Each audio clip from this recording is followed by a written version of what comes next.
अध्याय 153 नियंत्रण से बाहर हो रहे हैं। सिगफोर्ड कदम रखता है। एवलिन ने ओलिवर की ओर देखने से पहले अपने हाथों में डमी को देखा, जिसने उसकी ओर सिर हिलाया। उसकी उंगलियां डमी के चारों ओर कस गईं। वह जो प्रदर्शित करने जा रही थी उसका भार महसूस कर रही थी। उसने अपना हाथ पीछे खींच लिया और बलपूर्वक डमी को ओलिवर के सामने तैरते पानी के पिंजरे की ओर निशाना बनाते हुए हवा में फेंक दिया। डमी एक चाप में सीधे इच्छित स्थान की ओर उड़ गई और सीधे जल संरचनाओं के पिंजरे में उतर गई। आसपास का वातावरण शांत हो गया। सभी की निगाहें डमी के प्रक्षेप पथ पर नजर रख रही थीं। जैसे ही डमी पिंजरे के अंदर उतरी, एक प्रतिक्रिया हुई जो वहां मौजूद सभी लोगों को दिखाई दे गई। Swish swish. एक तेज इशारे के साथ प्रकाश की किरणें जो पिंजरे के अंदर लगातार परावर्तित हो रही थीं, धातु की सतह से टकरा गई। तुरंत इसकी सादे सतह को विकृत कर दिया, धीरे धीरे इसे तोड़ दिया। आयनिक विकिरणों के माध्यम से गुजरने पर इसे पिघला दिया। धातु फुसफुसाती और बुदबुदाती है। तीव्र ऊर्जा के तहत इसका रूप विकृत हो जाता है। इसे देखने वाला हर शख्स अपनी सांसें थामने से नहीं रोक सका। ये बहुत ही भयानक था। खूबसूरती से रोशनी को प्रतिबिंबित करने वाले और शाब्दिक धातु को पिघलाने वाले पानी के पिंजरे का दृश्य, किसी कारण से ये दृश्य अवास्तविक लग रहा था। प्रकाश और पानी, ज्ञात दो सबसे संवेदनशील और विनम्र तत्व। दो तत्व मुख्य रूप से रक्षा और उपचार में उपयोग के लिए जाने जाते हैं।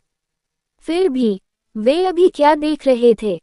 वही दो विनम्र तत्व एक विनाशकारी शक्ति का प्रदर्शन कर रहे थे जो किसी भी अन्य तत्व से कहीं अधिक महान थी। पानी झिलमिला रहा था, प्रकाश को घातक किरणों में अपवर्तित कर रहा था, जबकि प्रकाश स्वयं कच्ची शक्ति से स्पंदित हो रहा था। अचानक उन सभी को महसूस हुआ कि उनका अब तक का संयोजन इसके सामने मिट्टी के समान था। क्या ऐसा ही होना चाहिए था? क्या उन्हें उपचार या बाधा कला से संबंधित कुछ नहीं दिखाना चाहिए था? ये भी क्या था? प्रकाश धातु को भेदने में कैसे सक्षम था और इसे नुकसान भी पहुंचाए? और पानी रोशनी बंद करने के अलावा और क्या कर रहा था? ऐसे बहुत से प्रश्न थे जो उनके बाल बुद्धि को समझ में नहीं आ रहे थे। हालांकि एक व्यक्ति हर चीज को समझने और उसे अच्छी तरह से देखने में सक्षम था। पागल कर देने वाला, बिल्कुल पागल कर देने वाला। सिगफोर्ड की मानसिक स्थिति उथल-पुथल में थी। अब तक उसने जो कुछ भी देखा था, उसका उसे कोई मतलब नहीं रह गया था। वह तश्तरी जैसी चौड़ी आंखों वाले दो बच्चों के प्रदर्शन को देख रहा था। वह इस प्रतिभाशाली दृश्य से अपनी आंखें बिल्कुल भी नहीं हटा सका। उसके हाथ थोड़ा कांप रहे थे, बमुश्किल उसके आश्चर्य पर काबू पा रहे थे। उसका शरीर कांप रहा था। वह जो देख रहा था उस पर उसे आत्मविश्वास हो रहा था। दो महज 10 साल की उम्र पार करने वाले बच्चों ने कुछ ऐसा करने में कामयाबी हासिल की है जिसे अनुभवी ओझा भी कभी हासिल नहीं कर पाएंगे। उन्होंने वास्तव में वही किया जो उन्होंने सोचा था। उनकी उम्र में प्रकाश और पानी के गुणों का पता लगाने में सक्षम होना और फिर उन्हें व्यावहारिक रूप से लागू करना प्रतिभा के अलावा और कुछ नहीं था। वह समझ नहीं पा रहा था कि वे इन चीज़ों का इस हद तक पता लगाने में कैसे सक्षम थे। जिन चीज़ों के लिए शोधकर्ताओं ने अपना पूरा जीवन समर्पित कर दिया, उन्हें कुछ ही दिनों में समझने में सक्षम होने के लिए वे दोनों कितने चतुर थे। सिद्धांत की बात को एक सेकंड के लिए छोड़ दें तो उसे व्यावहारिक रूप से लागू करने में सक्षम होना वास्तव में उन्हें दूसरों से अलग करता है। वे अपने जीवन में कुछ हल्के फुल्के ओझाओं से मिले थे, लेकिन उनके तत्व की पूरी समझ होने के बाद भी ऐसी बात पर अमल करना उनके लिए असंभव था। किसी को न केवल परावर्तक सतहों को समायोजित करने में सक्षम होने की आवश्यकता होगी, बल्कि साथ ही उन्हें अपने एस्पेरा पर गहरा नियंत्रण रखने की भी आवश्यकता होगी।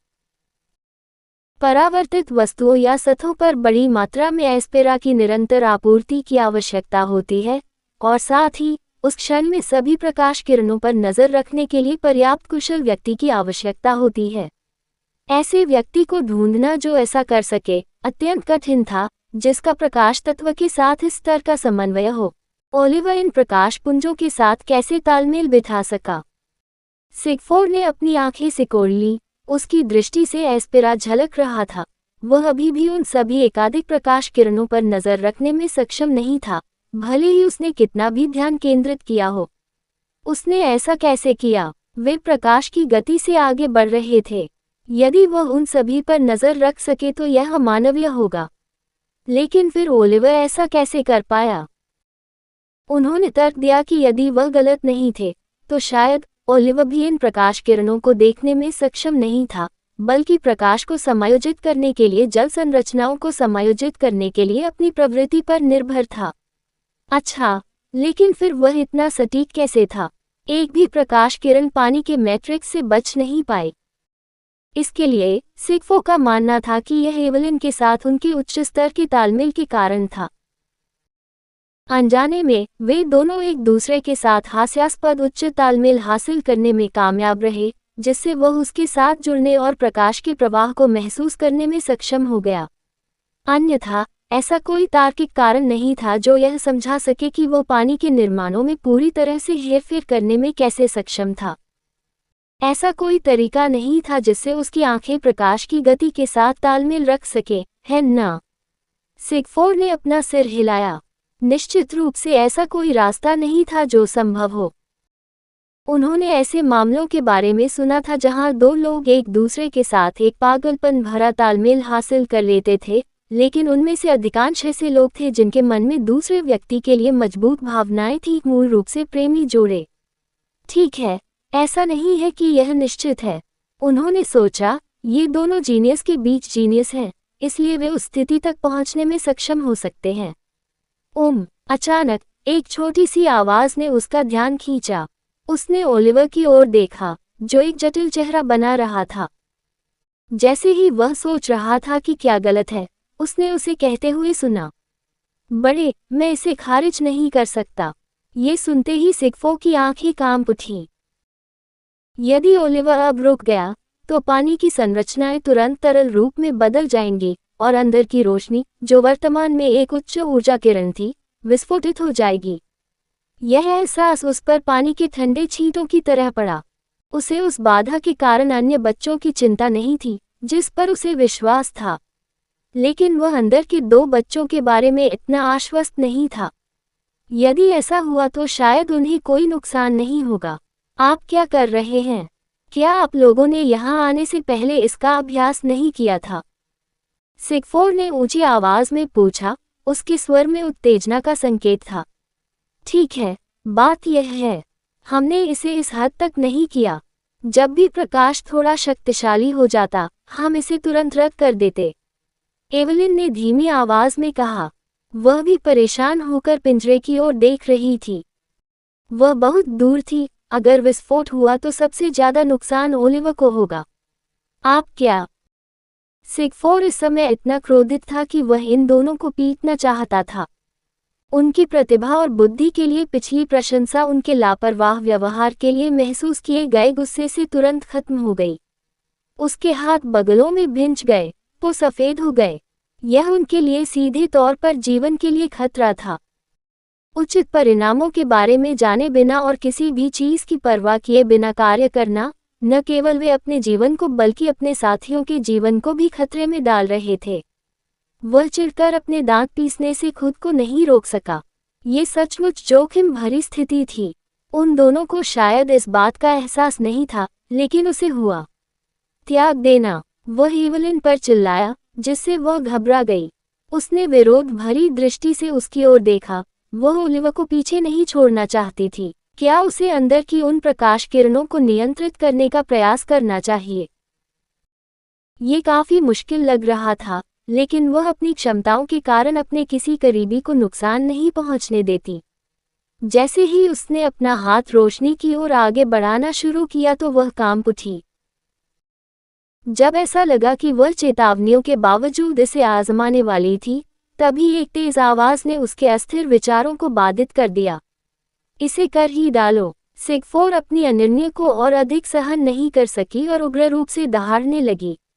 वह सिर्फ समय बर्बाद कर रही थी। लड़के में जबरदस्त उत्साह हो सकता है, लेकिन यह अनंत नहीं था।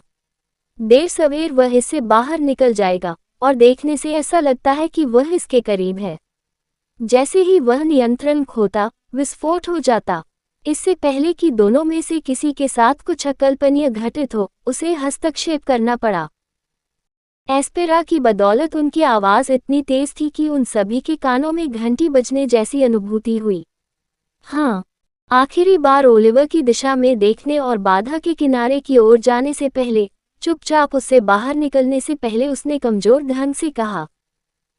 सिगफोर्ड ने अपना हाथ लहराया और बैरियर को बंद कर दिया, जिससे अब किसी को भी प्रवेश करने की अनुमति नहीं मिली।